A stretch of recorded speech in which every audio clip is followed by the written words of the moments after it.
Caro amico scacchista, benvenuto in questo video finale di questa serie di video sul sistema Londra. Questa volta ci mettiamo nei panni del nero per cercare di capire come riuscire a fermare questo tornado, questo tsunami, questo carro armato che sembra essere inarrestabile.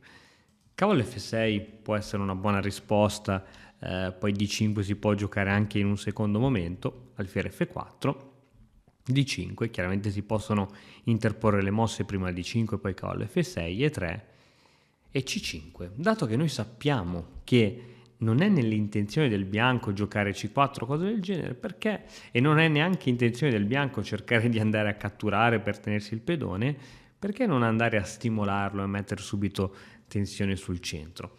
Questi sistemi prendono il nome di anti-London, cioè contro il sistema Londra, e rimani fino alla fine perché sto per darti diverse chicche. Cavallo C3, cavallo C6, ancora una volta il nero non ha paura della cattura su questo pedone perché il giocatore del sistema Londra vuole giocare sempre le stesse mosse, se lo mandi fuori probabilmente si troverà poco a suo agio. Cavallo F3 e adesso arriva subito una novità, non più E6, alfiere D6, che poi è anche quello che dice la teoria tradizionale, ma che ne pensi di donna B6? Donna B6, difendiamo il punto C5, creiamo pressione sul centro, ma soprattutto attacchiamo subito il punto debole in B2. Ora, la mossa più giocata in assoluto dal punto di vista teorico è B3, ma B3 offre un piano interessante al nero, che è la spinta del pedone C4, che toglie la casa importantissima di 3 che ora ti ho evidenziato in giallo, e quindi già l'alfiere Campochiaro non parteciperà al solito famoso attacco. In più ora la donna è interrogata, deve fare qualche scelta. Può scegliere, non so, per esempio se andare in C2, così come può scegliere magari di cambiare di cambiarsi con la donna. In caso di cambio sulla donna, il gioco del nero è molto semplice, spinge il pedone doppiato fino a B4 e ha già la colonna aperta per la torre.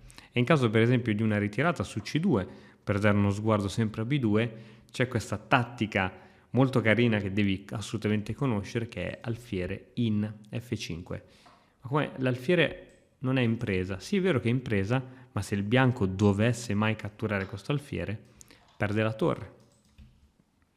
Perde la torre e quindi la partita è finita, non so, alfiere 2 addirittura prima di catturare la torre possiamo pensare di consolidare subito la nostra posizione e poi si cattura la torre e ci prendiamo anche un pedone. Qui la partita è assolutamente vinta per il nero. Ora, questo è solo un modo di giocare, ovviamente il bianco qui abbiamo visto una continuazione errata, ci sono tante altre continuazioni, tante linee, devi conoscere tutte fino in fondo, altrimenti rischi che questi anti-London ti si ribaltano contro, cioè tu vuoi andare contro la teoria, vuoi andare su robe strane e poi in realtà ti ritrovi veramente travolto da una valanga di altre possibilità del bianco. Devi conoscere tutte molto bene.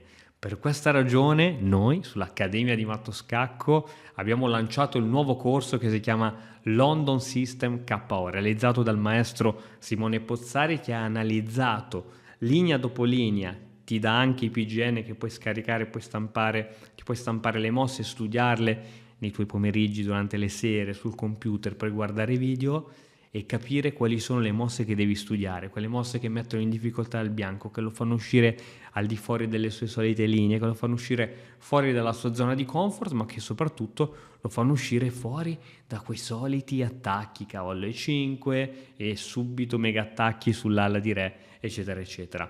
Il corso è in offerta ancora per qualche settimana, qui in descrizione trovi il link per poterlo ordinare. Non mi resta che augurarti un buon divertimento, sperando che tu non possa più non soffrire questa apertura da nero, perché veramente il gioco del bianco risulta essere troppo facile nei comuni sistemi difensivi del nero. Ti ringrazio per la visione, ci vediamo alla prossima e buono studio. Ciao!